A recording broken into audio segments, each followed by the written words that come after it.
Welcome to Sacrilegious Discourse. I'm husband. And I'm wife. Together, we're reading the Bible for the very first time. We grew up without religion and wanted to know what all the fuss was about. Well, what have we learned so far? That God is a dick, and apparently some people believe in talking donkeys? We're not trying to pass ourselves off as experts. Nope, we're just reading the Bible for the first time and giving our first take reaction. If you'd like to join us in this venture, you might consider starting at episode 1. Otherwise, jump in wherever you like. All right, let's go read the Bible. Yeah, let's get to it. Husband! Wife! Do you remember what happened yesterday and where the hell we are? Well, we just finished Isaiah 39, which was the end of the first book of Isaiah. Correct. So, and yesterday I think Isaiah was showing off all of his wares to the Babylonians, and Isaiah's like, might not want to. Bad plan, Don't bad plan. do. Yeah. And Hezekiah's like, but it was so cool, and they really liked my airplane, or whatever. Right. So that was Isaiah 39. Correct. Which means that today we're going to be getting into Isaiah chapter 40. Which is the start of Isaiah book 2. Yeah, second Isaiah. All right, you ready to do this? Yes, I am. Let's go do it. Okie dokie.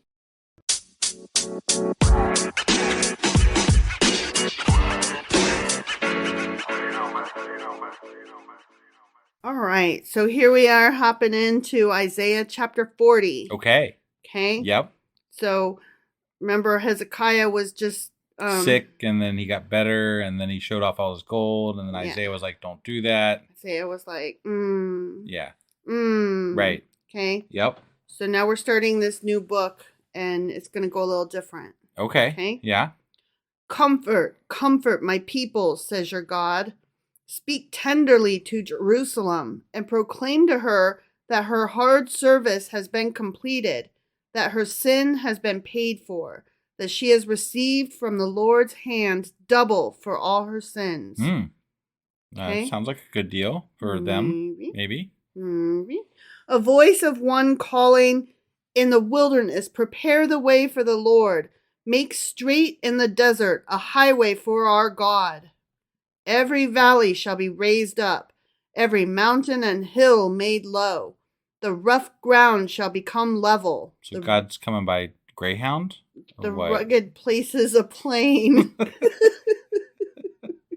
Stop. And the glory of the Lord will be revealed, and all people will see it together. Oh. For the mouth of the Lord has spoken. Whee! Just the mouth, though. Oh, stop. What? Why do you have to specify that it was his mouth? Stop. That's being overly picky. But seriously, though, like, that's overly descriptive. Like, you could just say the Lord said, you know? Like, you don't have to say the mouth of the Lord has spoken. Okay, but keep in mind, this is a translation of a translation. All right. Maybe it didn't say that at first. Okay. So, maybe originally it said something like, these words fell from his glorious, face mouth thing. Yeah. Okay. Speaketh it. I don't know. Right. Whatever. Yep. Also, I forgot to mention that this book is quoted in all four, or this chapter, is quoted in all four of the Gospels in the New Testament. Oh, so this is Matthew, real popular. The Mark, the Luke, and the John. Damn. Yeah. Do you know what bit they quote? Something in Something in there. I was trying not to do spoilers because we're not in the New Testament. I was just curious, yeah. I'll know when we get there. Will you? Because it'll say so in my research. Oh, you mean like when we do our Q&A, you'll know? No, when we get into the New Testament. Oh, yeah.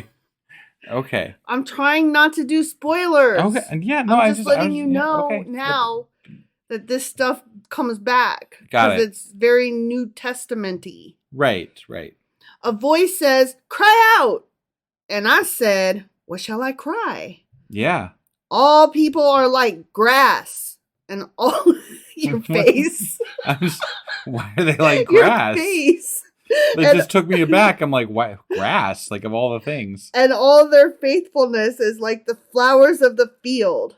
The grass withers and the flowers fall because the breath of the Lord blows on them. Surely the people are grass. The grass withers and the flowers fall, but the word of our God endures forever. Okay? Apparently it's some shitty breath. We've talked about his We halitosis have. He's got in some the problems past. with bad breath, I think. Yeah. You who bring good news to Zion, go up on a high mountain. You who bring good news to Jerusalem, lift up your voice with a shout. Lift it up. Do not be afraid. Say to the towns of Judah, here's your God. See. This sounds very quotable. You know, I'm just saying. Yeah, this whole thing is like blah, blah, blah. Right. God is great. Yeah. Blah, blah, blah. See, the sovereign Lord comes with power, and he rules with a mighty arm. See, his reward is with him, and his recompense accompanies him. He tends his flock like a shepherd. He gathers the lambs in his arms and carries them close to his heart. He gently leads those that have young. That sounds very sweet when I haven't heard a lot of sweetness from this guy so far. Most of it is like murder, murder, kill, kill. Right, yeah. Who has measured the waters in the hollow of his hand, or with the breadth of his hand marked off the heavens? I bet it's God. Probably, God yeah, did it's got to be him. Who has held the dust of the earth in a basket? A tisket, a tasket. God's got a basket. He put the planet in a basket. Or weighed the mountains on the scales and the hills in a balance. Why did you need to weigh the mountains? Yeah, that doesn't make any sense. Like, you made the mountains, but you only wanted them to weigh so much before you planted them on the... Right. Does it matter how much they weigh? It kind of matters how high they are, doesn't it? Like, that's the important thing about mountains, right? I mean, that's my impression, but maybe he's like, wait, this one's really heavy, so that's because it's got lava inside it. I was going to say, how did he decide which ones he was going to make blow up occasionally? Yeah. You know, like, I'm going to make this one. The heavier ones, maybe. You That's think? why he weighed them. Okay. He's like, this one's really light. It's just a mountain. Mm-hmm. This one's really heavy. It's a volcano. But, like, why would he put things like that in the earth? Why would you make things that are just going to blow up and, like... I wouldn't. Because I would be a benevolent, kind God. Right. And I would want, like, not problematic. It just seems like a flaw in the design to me, you know? Me as well. Who can fathom the spirit of the Lord? I sure as fuck can't. No. Or instruct the Lord as his counselor? Nobody, because he ain't trying to listen to nobody. Whom did the Lord consult to enlighten him? And who taught him the right way? Well, he was a bad student. First of all, you're saying that he's doing things the right way. I don't agree with that. Right, so. That's what I'm saying. Like, nobody taught him. And it's pretty fucking obvious. Yeah. Who was it that taught him knowledge or showed him the path of understanding? Well, I mean, wasn't knowledge... I thought it was wisdom. Wisdom. Damn it. I always get that wrong. Although I think there might have been a capital knowledge. I'm not sure. But I don't think there was, though. I think it was wisdom. Was it wisdom? Yeah. She was sitting over there in the corner? She was sitting over there in the corner, yeah. Yeah. Well, Maybe she taught God. She needed to do a better job. I agree. Surely the nations are like a drop in a bucket. They are regarded as dust on the scales. He weighs the islands as though they were fine dust. There he goes weighing shit again. Yeah. And anyway, islands are just pieces of landmass that floated away over time. Right. So that's silly. Also, do you think that maybe, like, scales were becoming more prevalent in their society at this point? Because there's a lot of references to it here. That's what I'm wondering. Like, they measured stuff as to, like, how much gold or whatever so that they could trade fair. Right. So, yeah, that's what I'm thinking. So it's a heavily symbolic image at this point, maybe, when they're writing this? Yeah.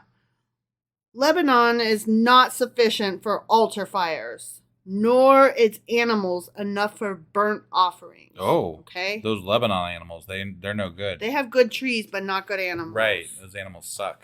Before him, all the nations are as nothing. They are regarded by him as worthless and less than nothing. It shows he hates everybody. Apparently.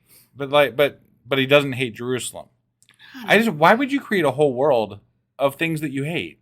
Not only a whole world, but probably obviously a whole universe. Yeah. You loathe the entire thing except for them. Right. Those people right there in that country. This one little crumb. Like, what the fuck, man? Like, that's a bad design you did. If you really hate all of it except for that. Maybe it was like playing Risk. You know, when you start down in Australia, you're like, I'm gonna concentrate all my energy on this one little place, and I'm gonna see if I can take over the universe with them.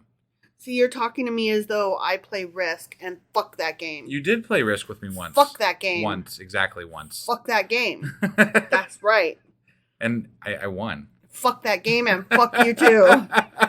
With whom then will you compare God? Nobody. I will not compare God with anybody. Right. To what image will you liken him? Something that's a mean bastard. Yes. As for an idol, that would be a cross. An idol. Well, A yeah. cross. I mean, yeah, right. A metal worker casts it, and a goldsmith overlays it with gold and fashions silver chains for it. A person too poor to present such an offering selects wood that will not rot. They look for a skilled worker to set up an idol that will not topple. Do you not know? Have you not heard? Has it not been told you from the beginning? ? Have you not understood since the earth was founded? But that idols are bad, or what are we supposed to understand I don't here? know. He's Okay. asking a lot of fucking questions. Right. Let's so. get to the point. What is it that we don't understand? He sits enthroned above the circle of the earth, and its people are like grasshoppers. Now we're like grasshoppers, not like grass. Right. So Yeah. we've changed. We're now alive. We're alive. I mean, alive Hoppy, in the moving. we move around. Yeah, we're not rooted in place. Not that grass isn't alive; it's alive. But it's rooted in place. Right. He stretches out the heavens like a canopy and spreads them out like a tent to live in. That's silly. Yeah, it is. Yeah. That's Sky Daddy business. Right. He brings princes to naught and reduces the rulers of this world to nothing. Okay. I mean, I guess that's something good to put on your resume. I kill people. I Right. kill King Killer. No sooner are they planted, no sooner are they sown, no sooner do they take root in the ground than he blows on them and they wither. There's that fucking bad breath again. And a whirlwind sweeps them away like chaff. Fucking chaff. Yeah. To whom will you compare me? Or who is my equal? Says the Holy One. I mean, that to me is followed up with,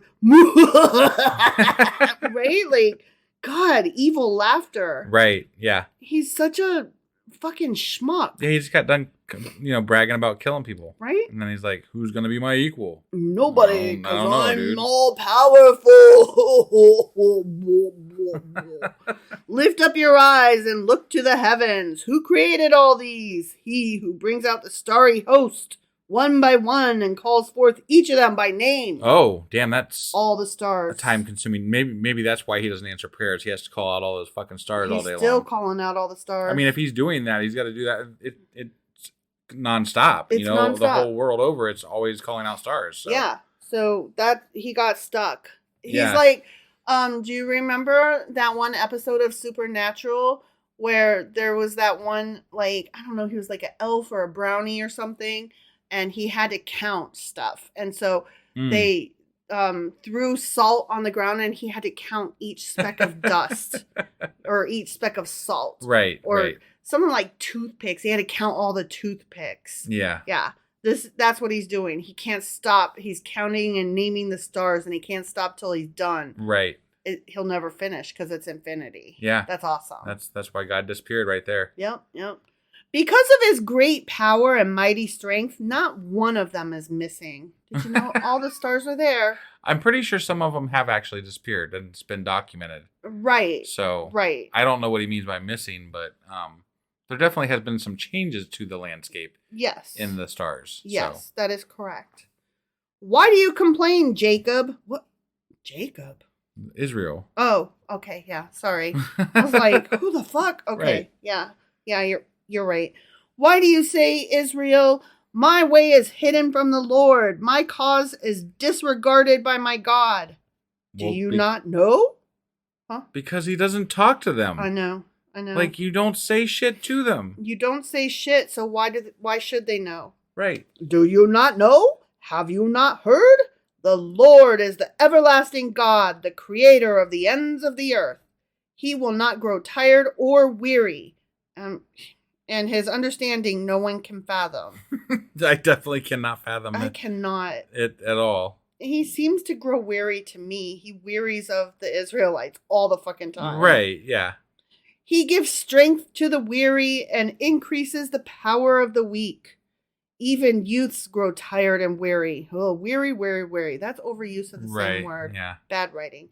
And young men stumble and fall. But those who hope in the Lord will renew their strength. They will soar on wings like eagles. They will run and not grow weary. They will walk and not be faint. The end. Okay. So, I mean, I think it's supposed to sound very hopeful, and like, if you just trust in the Lord, and doesn't the God show you all the wonderful things that he does? Do you not know? By bringing the stars out and by, breathing on you and shit. So he's so good and big and whatever. Right. But it's still bullshit. It doesn't... That's not... There's not a single thing in there that was like a legitimate, like, thing that God has done. Like, there... And that's part of my biggest complaint, is that you want to punish people for not following what you do or what you say, but no one's ever fucking heard you, aside from somebody who wandered around in the goddamn desert for 3 years in his goddamn underwear. Right. Exactly. I mean, just, it's kind of dumb. Well, and it's like somebody who's an evangelical will come up to me and say, like, have you heard the good news? God is great. And I'm like, says you. Like, right, yeah. I don't know you. Why am I going to take your word for it? I've never heard or seen or felt anything like that. Who are you to tell me? Right.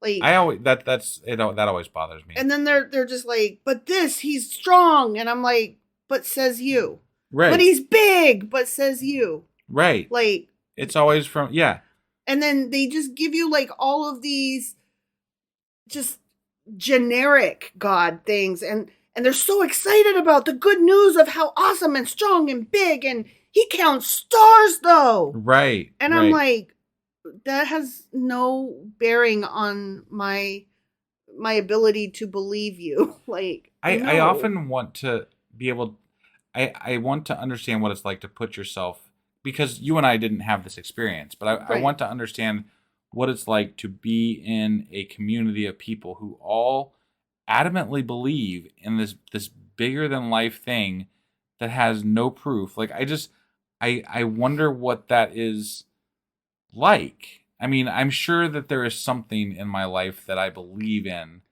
that, you know what I mean? Like, but I don't feel like anything that I quote unquote believe in is quite as absurd as God. And I just, I don't really know how to quantify that feeling. The closest that I can come is being able to say with no proof of my own, but full belief that it has been proved by other people with knowledge, is scientific or medical or technological advances. Like, I know without a doubt that viruses and bacteria exist, even though I can't see them. Right, but that's a trust in your peers, and it's trust in peers who have shown their work. Right. Like, they not only they did the math. Are peers, they are people who have written about this in multiple articles and had it, fact checked by other people who are really smart. There's reasons to we have legitimate reasons to believe what they have come up with. Right. We have been shown the work. It has been proven over and over and over again that these things work and that they are real, Right. So that's, yes, without a doubt, I don't know how every scientific principle and every scientific thing works, but I do trust in my peers that have gone through the rigorous trials of learning about these things and proving these things. Right. So, yeah, I wasn't saying it's the same. I'm saying that's the closest I can come to being able to say that I believe in a thing that I cannot prove myself. Sure.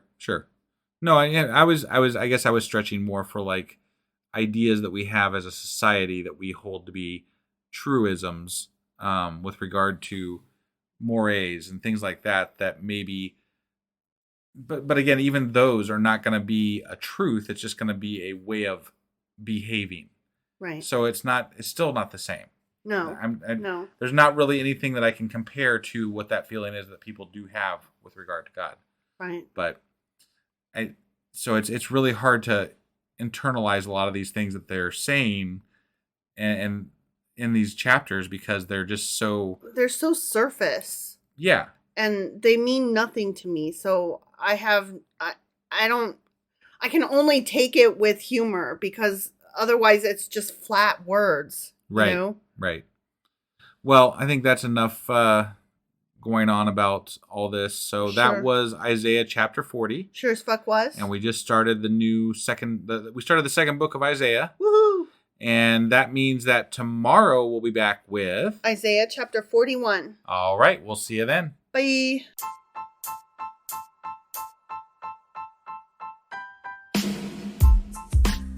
Hey, wife. I guess that's the end? But husband, that's just sad. It doesn't have to be. We are on lots of social media platforms like Twitter. Our handle there is sacrilegious_D. For D's nuts. Oh my God. Stop doing that. Anyway, we're also on Facebook, Instagram, and Pinterest. There's a link to all of our social media sites at our website.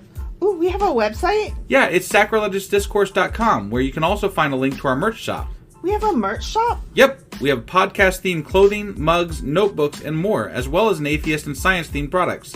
Wow, our fans should really go check that out right now. Definitely. They can get in touch with us by sending an email to sacrilegiousdiscourse@gmail.com. But before they do that, we could really use some help. Oh yeah? With what?